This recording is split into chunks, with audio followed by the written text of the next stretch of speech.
Hello বন্ধুরা, ভূতু কিচেনে সবাইকে স্বাগত। আজ চলে এসেছি আরও একটা নতুন ভিডিও নিয়ে। আজ আমরা বানাবো চিকেন দো পেঁয়াজা। তার জন্য আমরা 1 কেজি পরিমাণে চিকেন নিয়ে নিয়েছি। এখন আমরা চিকেনটাকে ম্যারিনেট করে নেব।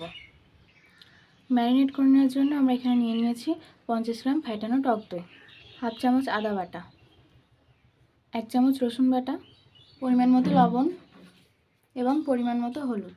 দিয়ে দিচ্ছি 25 গ্রাম সাদা তেল। এখন আমরা এটাকে ভালোভাবে ম্যারিনেট করে নেব। ভালোভাবে আমরা এটাকে ম্যারিনেট করে নিয়েছি। এখন এটাকে আমরা 20 থেকে 25 মিনিট রেস্টে রেখে দেবো। চিকেন দো পেঁয়াজের জন্য আমরা এখানে নিয়ে নিয়েছি এরকম ছোটো সাইজের 4টি পেঁয়াজ। এখন আমরা পেঁয়াজগুলিকে পুড়িয়ে নেব। তার জন্য আমরা এখানে নিয়ে নিয়েছি একটা কাঁটা চামচ। এই চামচটির সাহায্যে আমরা পেঁয়াজগুলিকে পুড়িয়ে নেব।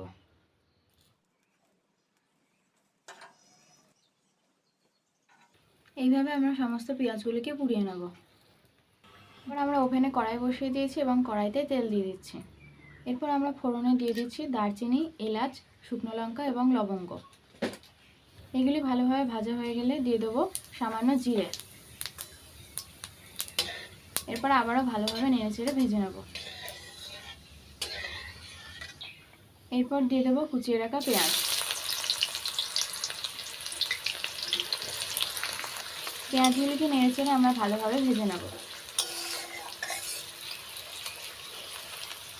পেঁয়াজগুলিকে ভালোভাবে ভেজে নেওয়ার পর দিয়ে দেবো 1 চামচ আদা বাটা, দিয়ে দেবো 1.5 চামচ মতো রসুন বাটা, 1 চামচ জিরে বাটা।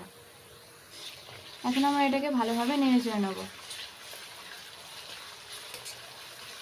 মশলাগুলিকে ভালোভাবে ভেজে নেওয়ার পর আমরা এতে দিয়ে দেবো শুকনো লঙ্কা বাটা, দিয়ে দেবো টমেটো কুচি, দিয়ে দেবো কালার আসার জন্য একটু কাশ্মীরি লঙ্কার গুঁড়ো, 1 চামচ ধনে গুঁড়ো।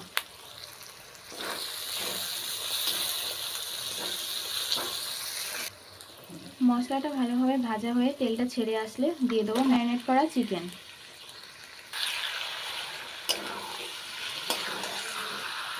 এরপর আমরা এতে দিয়ে দেবো পরিমাণ মতো হলুদ এবং পরিমাণ মতো লবণ। এটাকে এখন মিডিয়াম আঁচে খুব ভালোভাবে কষিয়ে নেব। খুব ভালোভাবে চিকেনটা কষা হয়ে গেছে। এখন আমরা এতে দিয়ে দেবো 10 গ্রাম কাজু বাটা এবং 10 গ্রাম চারমগজ বাটা। আবারও কিছুক্ষণ নেড়ে নেওয়ার পর আমরা এতে দিয়ে দেবো সামান্য মশলা ধোয়া জল। এবার আমরা কিছুক্ষণ এটাকে ফুটতে দেবো।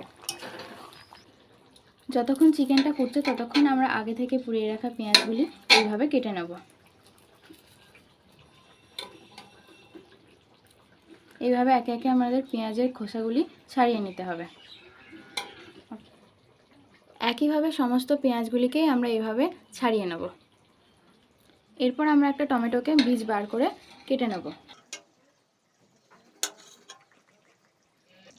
পুরো টমেটোটাকেই আমি এইভাবে বীজ বের করে নিয়ে এই সাইজ করে কেটে নিয়েছি। কিছুক্ষণ ফুটে জল প্রায় কমে এসছে। এখন আমরা এতে দিয়ে দেবো আগে থেকে কেটে রাখা টমেটো কুচি,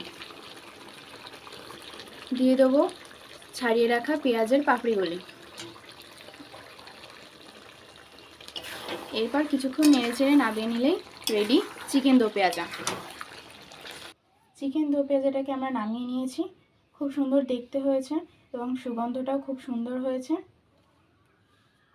আশা করি খেতেও খুব সুন্দর হবে। আপনারাও বাড়িতে ট্রাই করে দেখবেন।